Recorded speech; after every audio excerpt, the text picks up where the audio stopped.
Buenas noches a todos. Vamos a proceder a hacerles un resumen de la tutoría número 4 que corresponde a este curso de seguridad y salud ocupacional. Mi nombre es el profesor Gustavo Elizondo Fallas.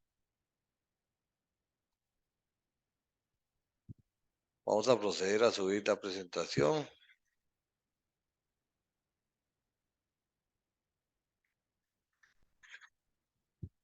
El, el tema que nos ocupa hoy son 3 capítulos del libro del señor Chinchilla, y lo que vamos a exponer a continuación son los factores de riesgo ergonómico. Estos factores de riesgo ergonómico han tomado mucha relevancia en los últimos años porque se descubre cómo mucho del rendimiento de las personas en el puesto de trabajo tiene que ver con estos aspectos de ergonomía. Y primero que nada definimos qué es ergonomía, que es el estudio de la interacción de las personas con sus actividades, equipo de herramientas, el ambiente físico para mejorar la calidad, la productividad, la seguridad y la salud en los lugares de trabajo. No solo tiene que ver con un tema de productividad, sino que incluso la salud, porque muchos de los problemas que se tienen con los años se dan a partir de condiciones de trabajo, y ahí entra el espacio físico, el ambiente térmico, ruidos, iluminación, vibraciones, posturas, desgaste de energía, la carga laboral y todo aquello que pueda poner en peligro la salud del trabajador y su equipo psicológico y nervioso. Entonces, cuando vamos a riesgo económico, nos tenemos que ubicar eh, en el contexto en donde se da el tema laboral. Por ejemplo, en los ambientes de trabajo y en la vida cotidiana, hay criterios básicos para definir la importancia de este riesgo económico. Por ejemplo, el cuerpo humano tiene limitaciones, es un cuerpo que tiene límites para ciertos tipos de esfuerzo, para ciertos tipos de condiciones. Los individuos poseen distintas limitaciones. Vean ustedes el tema de la inclusión de algunos grupos que por razones especiales tienen condiciones, valga la redundancia, tienen condiciones especiales que delimitan su desenvolvimiento. Y también lesiones musculoesqueléticas que pueden ocurrir cuando hay abuso en algún tipo de esfuerzo o condición para la cual el cuerpo no está preparado. Entonces, los riesgos se dan de dos tipos: del individuo como tal y el riesgo propiamente ocupacional. El riesgo individual ya son atributos que tiene la persona o alguna condición existente o pasada. Por ejemplo, una persona que viene con una lesión en la espalda y se sabe que ya va a tener limitantes para ciertos puestos, algunas personas por problemas de vista, algunas por problemas de oído, incluso a veces tiene que ver con el tamaño. Por ejemplo, ahí están establecidos, por ejemplo, el sexo, aunque por supuesto estamos completamente de acuerdo en la equidad de género, pero habrá ciertos trabajos, dependiendo de la condición física de una mujer, más bien la vamos a poner en un extremo no adecuado, aunque hay mujeres que tienen condiciones físicas superiores a los hombres, ¿verdad? Pero no son todos los casos. O a veces también el peso, una persona dependiendo del peso, te queda limitada o favorecida para ciertos tipos de trabajos, tamaño y forma, la edad también, y también la estatura. Eso va a permitir, tan sencillo como que dependiendo de la estatura de una persona, se tendrá que usar o no una escalera. Cuando está desde abajo, el riesgo es menor, pero si tiene que usar la escalera, ya el riesgo aumenta. Y todo por un tema de estatura. También los factores de riesgo ocupacional, que son condiciones específicas del trabajo. Ya no tiene que ver con la persona propiamente dicho, sino dónde está la persona. Estos factores pueden repercutir en el individuo y transforman la salud tanto inmediata como a mediano y largo plazo. Por ejemplo, actividades o movimientos repetitivos, hay posturas de cuerpo incómodas o deficientes. Pónganse a pensar usted, por ejemplo, un mecánico dependiendo de cómo esté la situación, tiene que meterse bajo el vehículo. Algunas veces tienen gatas hidráulicas, otras veces no. A posturas de cuerpo estáticas, que a veces hay que estar en una posición fija todo el día. Imaginemos un guarda que pasa todo el día frente al banco o a una oficina y que no tiene posibilidades de descanso, la parte de fuerza y la presión directa.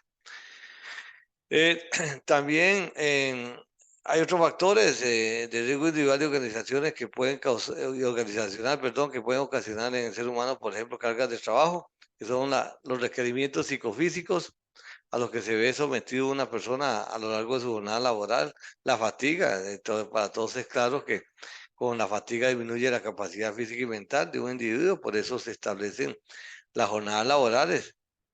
En las jornadas laborales tiene una curva en donde posiblemente empezamos un poco fríos a la jornada, empezamos a subir, entramos a una curva y después, por razones de fatiga, ya el rendimiento empieza a bajar y con ello el riesgo el mayor riesgo de en condiciones de seguridad laboral.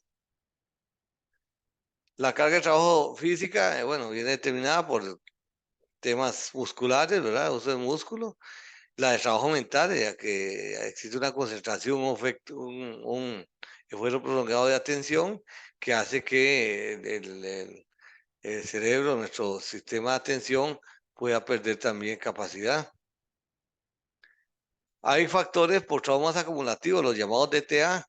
Son lecciones crónicas que se dan a los años, a lo largo de los años. Si alguien, por ejemplo, tiene que estar levantando carga constantemente, por ejemplo, el famoso síndrome del túnel carpiano que se da por el uso a veces excesivo en los teclados de las computadoras o a veces con ciertas acciones como en máquinas industriales, pero se va perdiendo función y eso mucho por movimientos repetitivos, posturas incómodas, por ejemplo, esfuerzo excesivo, la vibración que nos puede llevar a problemas también de traumas acumulativos y luego temperaturas extremas que trae incluso a veces problemas físicos de enfermedad que son irreversibles. Entre los DTA, perdón, entre los síntomas asociados a los DTA tenemos la inflamación, dolor y malestar, a veces rango limitado de movimiento, rigidez en las articulaciones, sensación de quemadura, piel caliente, hinchazón, sonido en las coyunturas, que siente uno que cada vez que mueve la muñeca o algo hay como un sonido, y también pesadez, debilidad en los miembros.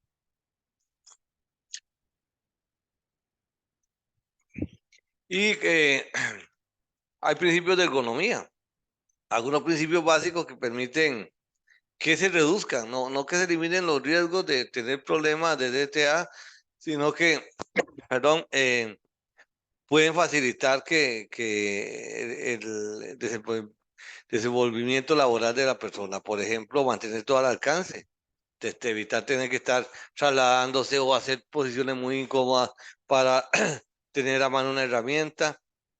Luego, realizar el trabajo de acuerdo con la altura correcta, incluso eh, algunos algunas mesas de trabajo que se pueden adaptar al tamaño de la persona.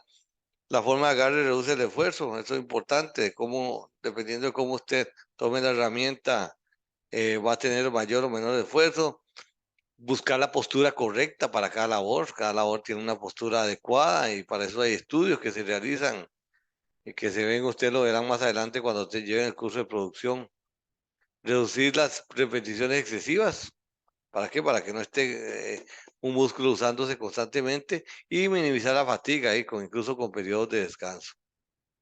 También minimizar la presión directa. No es lo mismo usar, por ejemplo, una palanca que tratar directamente de hacer un trabajo en la pieza, ajustar los cambios de postura, de espacios y accesos adecuados. Eso ayuda mucho en el tema de ergonomía.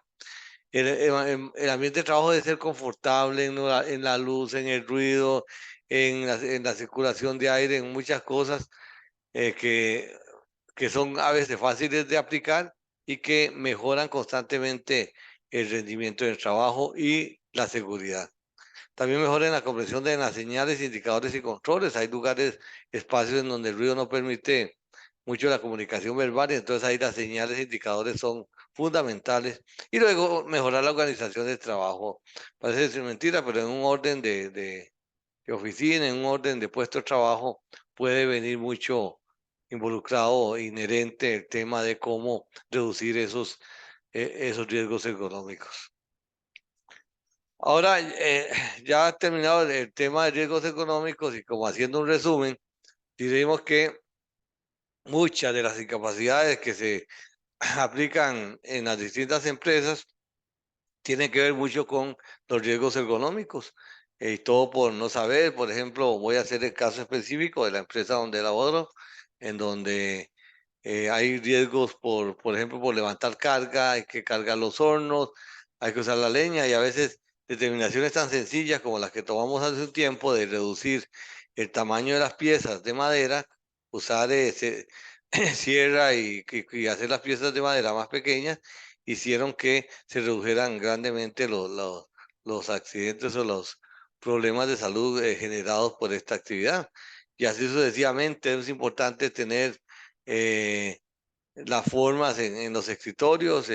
Ahora no sé si han visto los escritorios que se pueden levantar, entonces la persona puede estar un rato de pie, volver a sentarse, todo ese tipo de cosas ayuda mucho en la parte de ergonomía, incluso un sencillo mouse de cómo lo usemos, un teclado adecuado, todo ese tipo de cosas ayudan a que la persona pueda tener menos riesgo. En todas las actividades de la vida, en todas las actividades operativas que existen en una empresa, habrá las posibilidades de mejora, las oportunidades de mejora para hacer que la persona tenga una mejor condición laboral y con ello menor riesgo ergonómico. Ahora entramos en un tema que es el eje número 3 del curso, que es la prevención y combate de incendios. Primero que nada, la definición de lo que es fuego. El fuego es un proceso químico. Hay un momento en donde se alinean los astros, siempre he dicho yo eso, en donde hay una combinación de oxígeno con el material combustible en presencia de calor y produce la explosión, que para cualquier tipo de fuego, que hay una pequeña explosión, grande o pequeña, pero hay una pequeña explosión en donde se hace contacto, en donde el oxígeno toma relevancia y ya se produce la flama. Y con esa flama ya después viene la reproducción del incendio. Si se quedara como en una velita nada más, pero normalmente cuando se dan estos conatos de incendio o estas amenazas de incendio, tenemos el riesgo de que se extienda. Si fuera para que se localiza no sería problema, sino que se extiende y busca materiales más inflamables y esos son los grandes incendios como los que hemos tenido en Costa Rica en los últimos años. ¿Qué se requiere para generar el fuego? Estos cuatro elementos: el combustible, sin el combustible no va a haber esa explosión; el calor, que es el que provoca esa explosión; el oxígeno, que participa como elemento generador; y luego la reacción química en cadena. Una vez que se dan esos cuatro elementos, estamos ante un gran alto riesgo de fuego, que en algún momento esos cuatro elementos se juntan en procesos industriales o procesos operativos controlados en que son muy útiles para el trabajo. Por ejemplo, veamos en los hornos que tenemos nosotros. Eso es importantísimo que haya ese fuego, pero fuera de ahí no podemos estar pendientes de que eso suceda. Y ese tetradero del fuego: combustible, calor, oxígeno, reacción química en cadena. Eso es fundamental. Si falta una de esas, no hay riesgo, no hay riesgo de incendio. Uno de los elementos es el combustible. ¿Y qué son los combustibles? Productos químicos derivados del petróleo, que son muy inflamables, todo material o sustancia que puede incendiarse independientemente de su estado físico. Y veamos, por ejemplo, el caso del riesgo por corto eléctrico, donde por el corto eléctrico se produce una chispa, y si las condiciones están adecuadas, o un calentamiento de los conductores, las condiciones están adecuadas, vamos a tener un gran incendio ahí y es una de las causas más importantes de fuegos en las industrias y en los hogares de Costa Rica. Y el oxígeno, que efectivamente el aire, que está compuesto por nitrógeno, oxígeno al 21%, argón y anhídrico, pero que donde el O2 o el elemento oxígeno es el que genera esa explosión. Calor es cambio en la temperatura, energía mínima que se requiere para que exista la reacción en la mezcla, y luego la reacción en cadena, que una vez que se da la reacción en el punto de flama, ya empezamos a tener una reacción en cadena que es la que produce los grandes incendios. Eh, en el caso de la estructura, bueno, a nivel de bomberos se llama fuegos estructurales, que es lo que a final de cuentas nos interesa en este tema de salud y seguridad ocupacional, aunque perfectamente un incendio no estructural, digamos un charral o algo, también nos puede poner en riesgo para un incendio estructural. Si esa es la parte de la fábrica donde está el incendio de de un terreno, perfectamente nos puede pasar y ahí dentro de la fábrica o del lugar vamos a tener un incendio estructural. Y entonces aquí vamos a tener una propagación de estructuras por medio de tres formas distintas. Primero, la conducción o contacto directo. Entonces, dos materiales donde existe transferencia de energía y ahí se va dando la propagación. El tema de convección. Eh, Puede ser que los objetos materiales estén distantes, pero tenemos humos o gases calientes y esos humos, gases calientes llegan al otro lugar, agregamos un elemento que es el elemento calor y si ahí está, hay carburantes y si ahí hay materiales, entonces vamos a tener una extensión o propagación del incendio. Y la parte de radiación, que hay objetos materiales relativamente separados y por un tema de radiación pueden generar flama y con eso el incendio. Eh, en el tema de combustible, ¿cómo podemos controlar esta parte de incendios? Bueno, primero que nada, intentar la sustitución de combustible. Hay combustibles que son menos, o sea, tienen condiciones especiales que los hacen más susceptibles a convertirse en un fuente de fuego. Entonces, es cuestión de buscar uno que sea menos intenso a la hora de que existe un fuego. Entonces, por eso existen muchos combustibles que se usan últimamente que tienen un octanaje, digamos, más bajo y que puedan ayudar a este control de incendios. Luego, eliminar de todo el combustible. Veamos el caso de pasar de combustión de biomasa a tener fuentes energéticas de electricidad, por ejemplo. Ahí completamente, aunque sí, la electricidad tiene también su riesgo, pero no es tanto como usar diésel o usar gasolina o otro tipo de material carburante. Luego, dotar las instalaciones de mejoras en las condiciones de ventilación. Entre mejor condición de ventilación tengamos, la temperatura interna va a ser menor.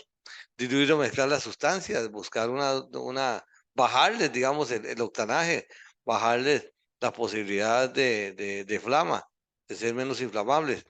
Aislar los materiales combustibles, ver la manera de que en caso de que se nos produzca un accidente, las posibilidades de extensión sean menores.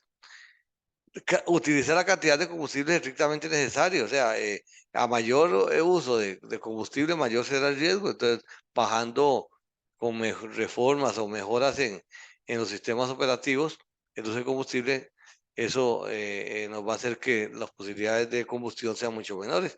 Y algo importante es la rotulación de los recipientes. La gente debe tener claro, los operarios, los inspectores, dónde es que están los materiales o los combustibles que nos pueden dar problemas.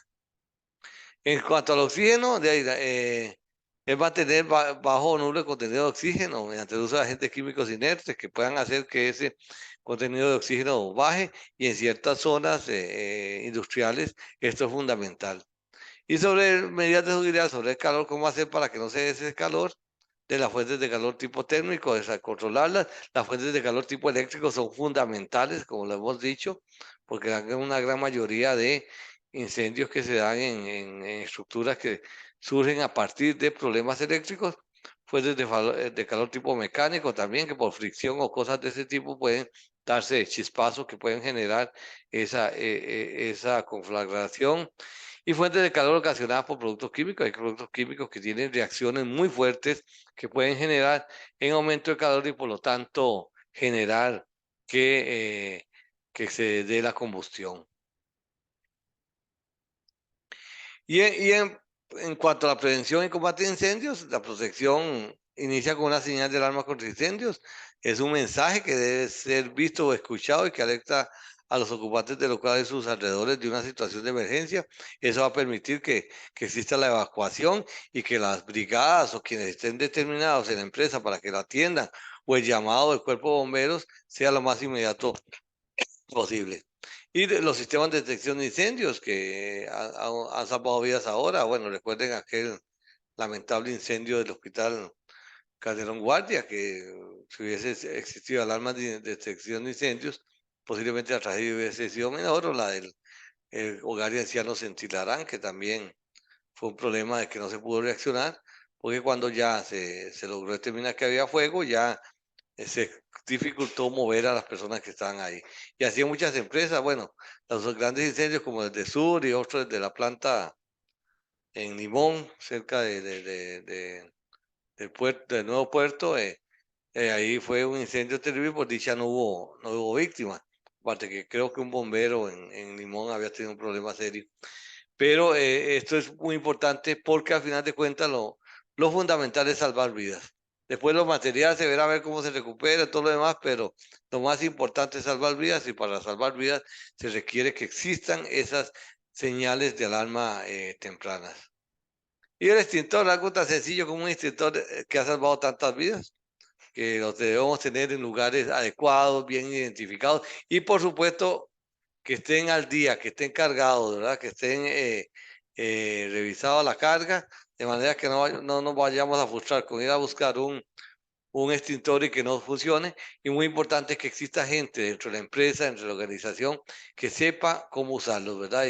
Y ahí es el tipo de fuegos, es el tipo de material que es fundamental que usemos el que sea el adecuado. Y aquí lo vemos. Recuerde que hay clasificación en los extintores desde A, B, C y D, de acuerdo a los materiales. En caso de que los materiales que arden sean madera, papel, telas, plástico, caucho o hule, tenemos que aplicar el A, que es de agua, polvo químico y espuma. Luego, en caso de líquidos inflamables o combustibles, grasas, por ejemplo, en la gasolinera, fundamental que esté el B, que es para que usa espuma, polvo químico y dióxido de carbono.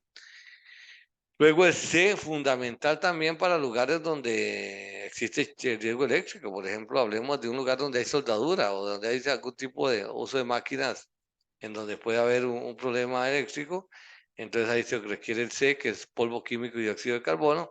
Y el D, que es uno especial para conflagraciones muy aisladas, que no son en todos lados se da, por materiales como químicos como magnesio, aluminio, titanio, sodio, litio y potasio, que los otros tres extintores no hacen mucho, entonces se ocupa el D, y que eso es un polvo químico especial.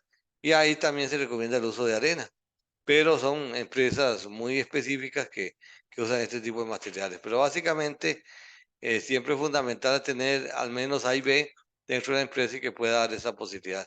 Y como le digo, donde el equipo electrónico es lo normal, ahí tenemos que agregar el extintor número C.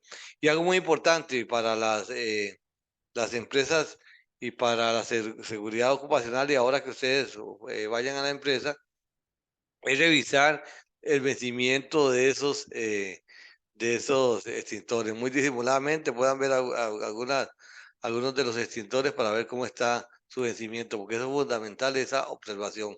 Nada hacemos con tener 100 extintores si están vencidos. Y vencidos es que no es que, no es que lo que hay dentro se venza, sino que lo que se vence es el mantenimiento de la presión. Entonces puede ser que hay que dar líquido, pero no hay presión. Entonces nada hace usted con el uso del extintor. Y entramos al tema número del capítulo 10, que es la política de salud ocupacional. Mm, ¿Por qué es importante esa política de salud ocupacional? Porque de arriba hacia abajo debe de haber una disponibilidad, o sea, que las altas autoridades de la empresa se casen con el tema de salud ocupacional. O sea, que lo vean como algo importante, que no lo vean como un gasto, sino como una inversión, como veíamos en una de las lecturas que vimos al principio. O sea, que el día, cuando vimos lo del foro, o incluso yo les di una pregunta a mi grupo una pregunta generadora de cómo enfrentar a un directivo que dice que la salud ocupacional es un gasto innecesario. Entonces, ahí es donde tenemos que tener claro de que debe haber una política respaldada por, en este caso, la junta directiva o el consejo de administración o los propietarios, en donde la empresa se compromete con la salud y seguridad ocupacional. Y a partir de ahí vienen los objetivos, las acciones que ayudan a eliminar, prevenir y controlar y proteger a los trabajadores de riesgos laborales que ocasionan pérdidas por ocurrencia de accidentes y enfermedades laborales. Entonces, hay 4 niveles de responsabilidad. La de la gerencia general, número 1, que es una responsabilidad muy grande, muy tipo sombrilla, muy diluida, pero que tiene que trasladarse hacia los puestos inferiores, que las demás gerencias de facturas superiores. Entiéndame, cuando digo inferiores es a nivel de jerarquía, porque a final de cuentas en empresas todos somos importantes, ¿verdad? Viene la responsabilidad de las demás gerencias, jefaturas y supervisores, viene la responsabilidad de los trabajadores e incluso después viene la responsabilidad de los grupos de trabajo o comités. Las brigadas fundamentales en una empresa, por pequeña que sea, aunque digamos que todos los funcionarios o trabajadores sean parte de la brigada, pero la brigada es fundamental porque permite la capacitación y atender de inmediato algunas cosas de emergencia que existan. Y luego también la Comisión de Salud Ocupacional, que da un gran respaldo al trabajo que hagan estos 4 niveles. Es un tema importante retomar la política de salud ocupacional. Incluso ahora existen las normas técnicas de salud y seguridad ocupacional. Algunas empresas las aplican a nivel de seguros de seguridad y salud ocupacional, que en estos momentos solo el INSS los tiene. El INSS, de acuerdo a la organización que tiene y las políticas que la empresa adopte, incluso establece en las primas algunas consideraciones e incluso respalda mucho todo el trabajo que se realiza. Así que con estos 3 temas que vimos hoy, se terminan las tutorías que corresponden a este curso. Esperemos que ustedes ahora, en lo que les falta, que es bueno, ya la presentación de la parte A se hizo, pero que se cuiden mucho en el tema de la visita, de solicitar la carta de la empresa para que la agreguen a esa parte B y que hagan un buen trabajo, un análisis bien crítico, un análisis bien amplio sobre la visita que van a hacer y que ahí puedan eh, retomar todos estos temas que hemos visto a partir de estas tutorías. Así que buenas noches y muchas gracias.